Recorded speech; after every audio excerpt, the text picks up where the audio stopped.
You wanted the best. You've got the best podcast. The hottest podcast in the world. The Chris Voss Show, the preeminent podcast with guests so smart you may experience serious brain bleed. The CEOs, authors, thought leaders, visionaries, and motivators. Get ready. Strap yourself in. Keep your hands, arms, and legs inside the vehicle at all times, because you're about to go on a monster education roller coaster with your brain. Now, here's your host, Chris Voss. Hey folks, it's Voss here from the ChrisVossShow.com. Ladies and gentlemen, there are latest things that makes official. Welcome to 16 going on 17 years of the Chris Voss Show. 2,500 episodes going on 2,600. And we're bringing you just the most amazing people all the time. But in the meantime, we need you to go to goodreads.com/Chris Voss, LinkedIn.com/Chris Voss, Chris Voss1 on the TikTokity, and all those crazy places on the internet. Opinions expressed by guests on the podcast are solely their own and do not necessarily reflect the opinions of the host or the Chris Voss Show. Some guests of the show may be advertising on the podcast, but it is not an endorsement or review of any kind. Today, amazing young lady on the show. We're going to be talking with Dr. Sarah Young, PhD. She is the founder of Neurosynergy Integrative Health. We're going to find out how to be healthier, because, I've been seeing the doctors lately for a hernia surgery, and it's tough out there in the marketplace, especially with hospitals and different things going on. You definitely want to keep your health up, because the less time you can spend in the hospital, the better.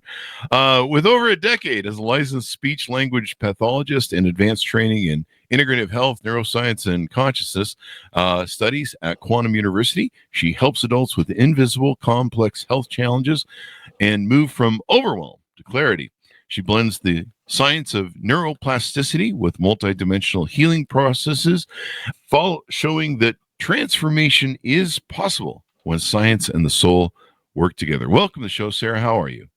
I'm good. Thanks for having me, Chris. Dr. Sarah, give us your .coms. Where can people find you on the interwebs? Neurosynergyhealth.com. Yeah. And so give us a 30,000 overview of what you guys do there. Well, we blend integrative medicine with neuroscience. So we help adults heal from invisible challenges like brain fog and burnout and chronic illness. So we blend science and soul. We blend the East and the Western sides of medicine. Mm-hmm. And how long have you been doing this? I just started Neurosynergy Integrative Health in April. So it is new. So what got you into it? Tell us what led you down this path of getting into this type of science, as it were. Well, actually, Chris, I experienced a traumatic brain injury right before the pandemic hit. And when the pandemic hit, I lost access to my health insurance. And that put me in a place of desperation with my health and my life. And so I enrolled in my PhD program to learn how to be a healthier person and how to help teach other people how to be healthy and live healthy lives. Would you say it's a mindset people need to have, or maybe cleaning out their mental state so that they can, sometimes what's a lot of toxic in the brain ends up manifesting itself in the body. Is that correct?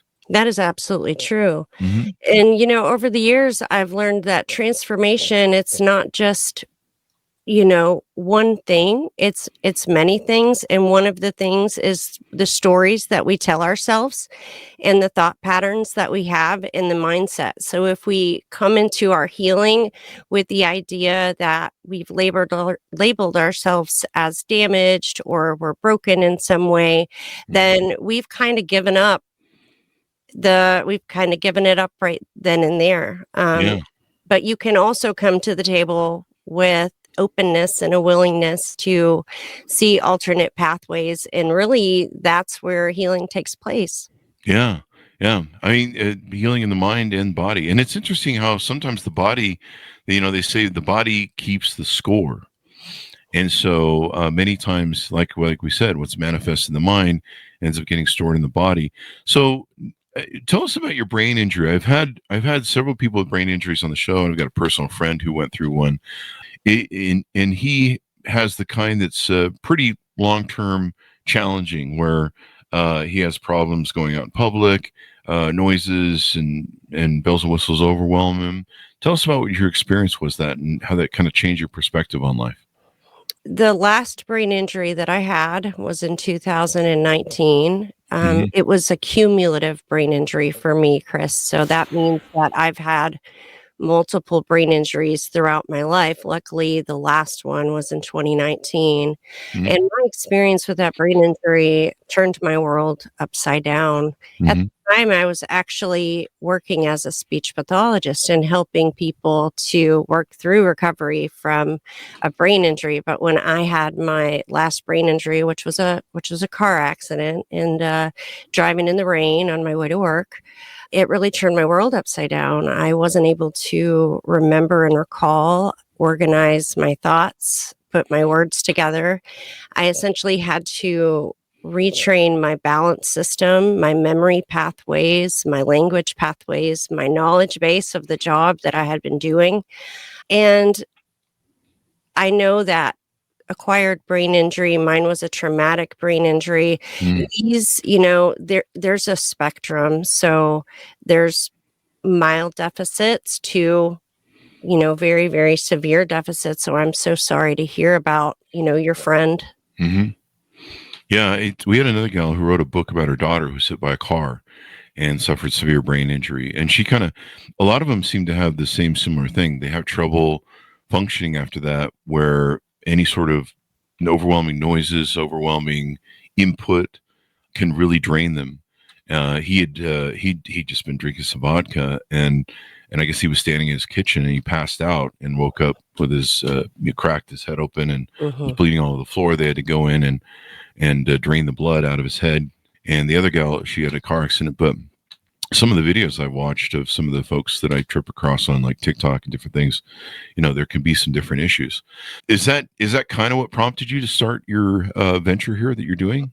Absolutely, because when I was recovering from my brain injury, as I was going through the PhD program, and I was learning so many things along the way, like, oh my goodness, wow, this can help, this can help. And as I built up that toolbox, I really realized, wow, like there's so much that other people can learn and grow from. And to what you said earlier, Chris, I will say that although you're hearing me now and I sound quite well, right? I look very good. I do have some of those long-term sensitivities that you mentioned earlier. So for example, sunlight. I can't leave my home without a pair of sunglasses on my head because the light, when it hits my eyes, it causes a debilitating migraine. I don't go into certain crowded areas like a crowded mall. It's just not a good place for me. The sounds, the movement, all of the the sensory stimulation, it can be a whole lot. I've learned a lot in the years of how to navigate those places better by learning how to regulate my nervous system and to breathe and bring myself into a state of balance and harmony and relaxation. But it's been a lot of work. Yeah. And so how do you work at your company? What are some of the services and programs that you take and utilize there? So people usually come to me for a few different reasons. They might want to reset their nervous system. They might want to rewire their thought patterns. They might want to renew their physical health or remember who they are. And so when I'm working with people, we're multi-dimensional beings. We're not only just the parts that you and I can see when we look at each other through the computer right now, right? But that would be what I consider form. So form is our physical body, and it can also include things in your environment that might irritate your physical body. Like, for example, if you have an allergy to gluten or dust or mold, your form is going to react in a certain way. And so the environment being part of your ecosystem, you'd want to bring that into balance. And there's also other areas on that quantum healing map, like flow, which would include your emotions and your energy flow and your movement. It would include your field, which would include your energy and your connections to your family, to your community, to the world around you. It would include your essence, so the part of you that's a spiritual being and it's a soul, and it's not only just a body, with parts. So when I'm working with people, there's a continuum, and it can be as wide and expansive as the individual and as unique as them too. Ah, well, that's pretty awesome. Now, who are your prospective clients? If people are out there in the audience listening, who are the best clients that you like to work with and you feel you can help the most? I think any individual that is seeking clarity and balance, maybe they're not sleeping, they're stressed, they're burned out, they have tried so many different things and nothing's working. People that might struggle with concentration or memory issues, or maybe they're not as healthy as they would like to be, or they're sluggish, low energy. There's a lot of reasons that somebody might come to me, but mostly people that really want to say yes to their health, and not just yes to their health, but a transformation in their health and in their whole life. There you go. The let's see, what else do we have on deck here? What are some other things that you guys do there? Are you healing pathways? You've got a reset offering, a rewire, renew, remember offering. So those are the pathways that I was mentioning earlier, those ways that people generally come and seek out my services. And on my website, which is neurosynergyhealth.com, you can find some free downloadables that are like checklists and really good information of ways to help you reset your nervous system and rewire your mental pathways and all of those things. So there's some free gifts on my website for people if they want to explore them. And that can help them with burnout, brain fog, physical depletion, or disconnection, which is pretty much every day for me. Now, so the quantum healing map, it's a navigational framework, and this can not only help people maybe that are suffering from maybe some mental condition or medical conditions, if I can learn to talk, but also maybe for entrepreneurs and leaders. Talk to us about how that can help people maybe that are in CEO positions or entrepreneurs. Absolutely. So sometimes we think of health as a luxury, taking care of ourselves as a luxury, especially when we are busy and we have a million things to do. We have employees to take care of. We have a lot on our plate, right? But we can't put that off for later. We can't ignore our bodies. When you make sure that you tend to all levels of your beingness as a human being, your physical body, your emotional health, your mindset, what you're wanting to do, who you are, when you tend to all the multidimensional facets of who you are, then that is your rocket fuel for all the success, because everything else follows when you are in alignment and you're in balance and you are charged toward the things that you want to get out of life. Now, you talk about neuroplasticity and how to use it in real life. What are some ways that the brain rewires itself, and how do you maybe utilize that in your practice? I love neuroplasticity. Neuroplasticity really offers us a whole lot of hope. And can you define that for us, Leah? Yeah. So, neuroplasticity is the brain's ability to reroute itself, rewire itself, if you will, and to forge new pathways where something maybe has occurred that has made that difficult. So let me give you an example, Chris, because a lot of the clients I work with tell me this is really helpful as an example.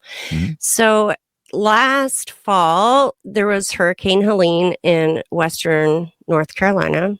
And my sister lives out there, and that damaged the interstates. Okay. All the interstates kind of got washed out, and all the people that lived in those areas, they had to reroute. They had to find new pathways to get to a lot of the places that they have gone for years and years and years. And now that they're having to reroute, it's taking them longer. They're having to go on unfamiliar pathways. Over time, they become more familiar. So neuroplasticity is kind of like that in terms of your rerouting. And the great thing is it's all about persistence rather than perfection. So if you're going to train, so I'm going to give you an example of mine. So one of the problems I had after my brain injury is a loss of balance when I would turn my head. So if I was walking and I turned to look at something, I would start walking in the other direction. Like you see on Mario Kart, you know how when you turn the wheel, your whole body moves? Yeah. Well, my body was doing that when I was walking. So I had to retrain that on a treadmill, walking very slow speeds with my hands on the bars. And I would slowly turn my head and track every pixel in the room. But I did that day after day after day for like 30-minute sessions for several months. And now I can walk down, I can walk and turn my head and I don't fall over anymore. But it wasn't about just doing it one time, right?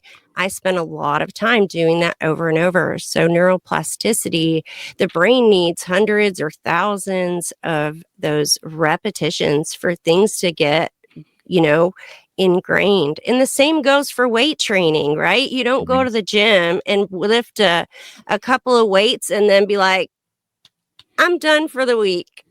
I'm going to grow muscles now. It just doesn't work like that. You got to, right. You got to put in the work. You got to put in the time. You got to add extra weight.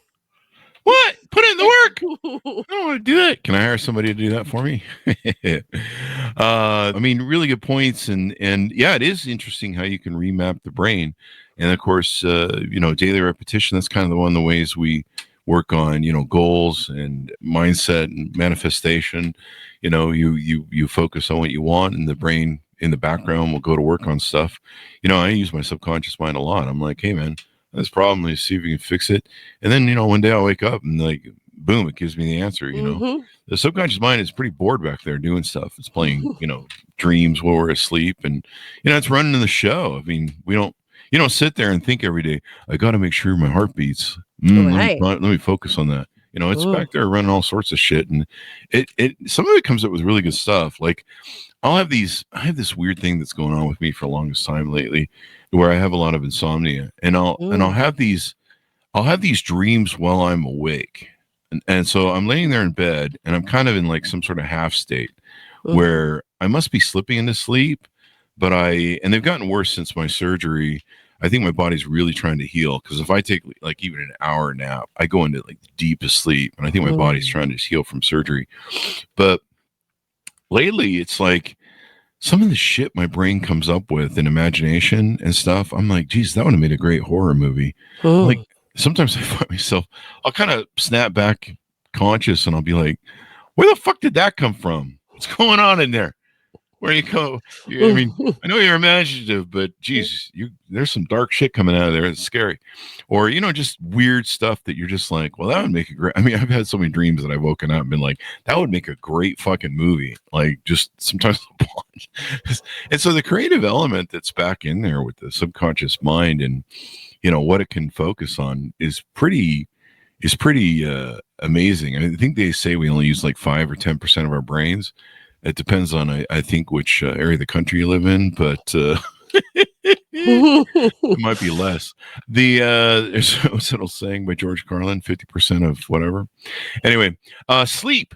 I guess I just segued into my next question for you. Sleep is a strategy. Why is the brain's self-cleaning cycle sleep? Yeah.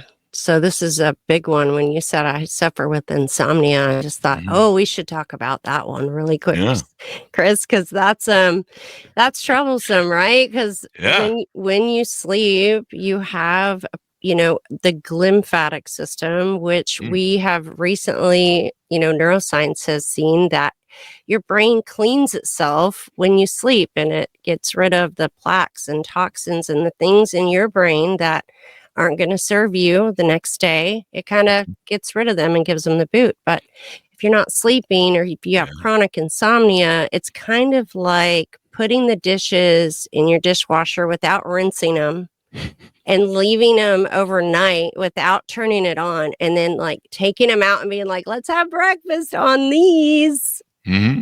Right? We wouldn't want to do that, right?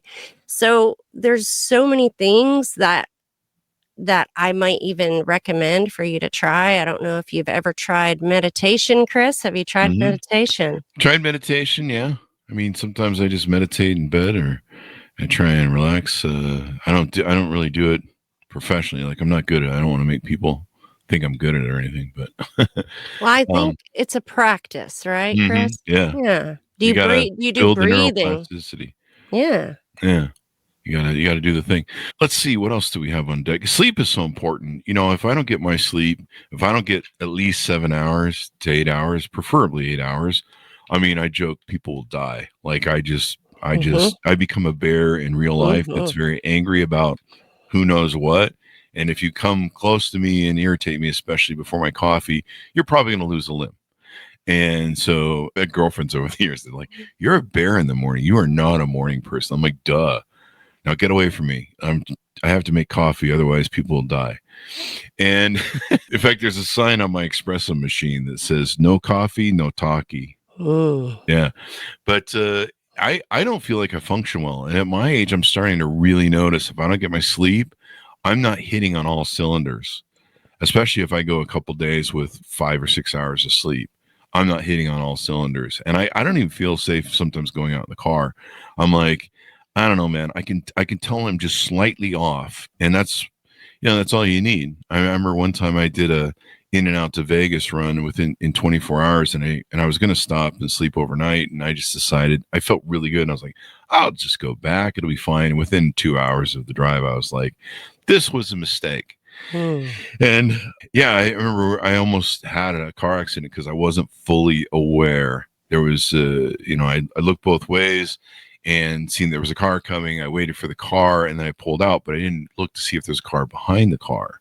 And I think somebody pulled out of something close by me and jumped into the lane, but somehow I was tapping the gas to move forward after waiting, and this car zoomed like right in front of the hood. And I just went, oh, this is why you need to be on point. And so sleep is so important. If you get your sleep, your body heals. You know, I've lost a lot of weight over the years by eating well and intermittent fasting. And I just found that if I get hours of sleep, I wake up and I'll lose weight. And if I consistently sleep well, I'll usually consistently lose weight. But if I get my sleep, basically my cortisol, goes through the roof, and I put on weight. I'll put on 2 or 3, 4, 5 pounds maybe over a couple of days. And a lot of it's probably water, or maybe, I don't know, but it's the cortisol acting up going, hey man, we got to keep your dumb ass alive because you haven't gotten rest. And so, I just feel if I go for several days without proper good sleep, I start feeling like I'm losing it. Like I just feel off. And so it's really important people get their sleep. I think that's the number one priority. I think there's a speech from Jeff Bezos where he said, what are my success things? Number one, get 8 hours of sleep. Yeah. That's definitely a foundational rule for me in my life. It comes first. It comes before food. If I don't sleep, if I don't get at least 8 hours of sleep, then especially with my history of brain injury, my brain is not optimal if I don't sleep. And in order to do the work that I do, and I rely on my brain, right? I rely on my brain for everything that I do. And so, yeah, I have a strict schedule about the lighting in my house. And when it gets, dim and more red than white, I have different temperatures at different times to support your circadian rhythms. When I get up, I make sure that I get, bright white light in the first 30 minutes, which really kicks off the signals and gets that rhythm going. Rhythm. Yeah, that circadian rhythm. You can definitely use your biology and those circadian rhythms to your advantage and help you repair some of those difficulty with sleep. It's everywhere. You're right. Yeah. Now, another thing you talk about, let me ask you this. You mentioned several brain injuries maybe that you've experienced. Do you have a medical condition of having the potential to have these? Do you work with a lot of people that maybe also have the same sort of conditions? I do work with, yes, I work with people that have brain injury. That could be a stroke. It could Okay. be a traumatic brain injury. I also work with a lot of like dementia and Alzheimer's and Parkinson's and all of those kind of neuro Mhm. areas in what I do. Can you work with the people on Twitter? It seems like there's a lot of brain injuries over there. I'm kidding. I'm not making light of brain injuries in any way, shape, or form, but we do pull a joke or two on the show. And Uh, to answer your other question, Chris, I think if you ask Dr. Daniel Amen, he would probably say that most people have had more brain injuries than they probably realize. Because when yeah. you start looking at when I was in high school, I was in football and I got knocked out, or I was on go-kart track and we had a go-kart wreck and I got knocked out, or I was on a trampoline and I went up too high and cracked my head on the way down and got knocked out, or a car accident. There's so many ways that people could potentially think of brain injuries. And I'll tell you, Chris, when I had them as a kid, I didn't even tell my parents. And I mean, Mhm. I had instances of being knocked out unconscious, and I just didn't want to get in trouble because, I was jumping on the trampoline with another person and we probably weren't supposed to do that. And I didn't want to get in trouble. And I went higher than the house and I cracked my head on the way down and bit through my tongue Yeah. and had no idea why I couldn't learn for a while after that. Oh, wow. Because I was a kid, I didn't know Yeah. about brain injury or like Yeah. Like no one had you up right, before that. Yeah. They exactly. don't So teach that in kindergarten, evidently. exactly, Yeah. yeah, Maybe they should, because that's, I think, where you get most of the absolutely. brain damage in kindergarten. Mhm, At least in my age, they had all those jungle gym bars over asphalt. So if you fell off them, you just crack mhm. your head open and stuff. And yeah. Sensitivity is strength. Talk to us about what that is, how empaths, creatives, and innovators can harness sensitivity while managing overwhelm.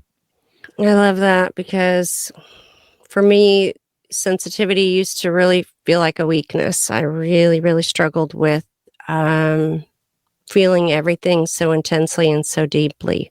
Hmm. And we can also recognize that everything that we experience in our life is a signal, is a communication of some kind.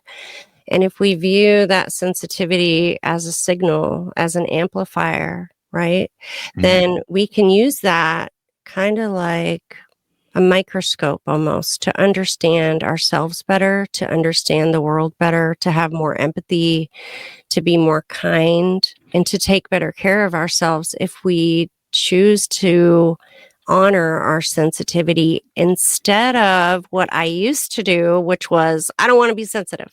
I don't want to be sensitive. Yeah. It's crazy that's out there. There you can, in today's world, between the phones, the social media, between going out in public, there's a lot of overwhelm. There's a lot of input that's coming at you. And for some people, like you say, that are empaths or creatives, or maybe they're what's that? I'm an extrovert, introverts, maybe introverts. It can be really hard for them as well. Hmm. Hmm. Persistence over perfection. Why progress, not perfection, is the ultimate measure. Now, is that in regards to the neuroplasticity, doing daily repetition in life? And for me, that is like one of the underlying guidelines for everything. So, Hmm. when I choose, I'll just say it like this, I'm always choosing how to upgrade my life. Okay. Hmm. So I'm always choosing, hey, what can we improve a little bit today? And maybe that's, I'm going to have a sip of water every hour because I didn't drink enough water yesterday. Yeah. And that can be a game changer because your brain requires water to also function properly. Right. Mm, there you go. Yeah, or it could be, I'm going to make sure that I get 30 minutes of exercise, however many days feels doable for me, right? So Hmm. the American Heart Association recommends 150 minutes a week, but that's not always doable, especially when you are doing many things, wearing many hats, and responsible for many things. But instead of saying, oh, I can't do that, I can say, oh, but what can we do? How can we enhance our whatever that might be, right? Hmm. And make it better. So that persistence over perfection for me is really about every day I compare myself to who I was yesterday, and I think about how can I level up for tomorrow? Mm-hmm. Yeah. How can you level up and go to the next level? So on your website, I see people can book with you for a call or for help, book a session. Talk to us about how people can book with you and reach out to you and learn more. Yeah, so there's a free 30-minute consult available to you on my website. You just have to click the link and schedule at a time that works for you. Just remember that you're not broken, you're becoming, and healing isn't a quick fix. It's a process of co-creation that you choose into. Yeah, and it can take time. And so they can reach out to you on the website. They can click the Book of Synergy check-in for a one-on-one call. And it's a free, and then you have a free 30-minute clarity call too. Yep. To explore stuff. Tell us a little bit about that if you want. Yeah, so I would book a free 30-minute clarity call directly from my website, and then we can chat from there and see what works for people. Well, thank you very much, Doctor, for coming on the show. We really appreciate it. Absolutely. Thank you so much for having me, Chris. I hope you have a blessed and beautiful evening, and many blessings to all of you and all of your families. Give us your .coms one more time as we go out too. Yeah, neurosynergyhealth.com, NEUROHEALTH.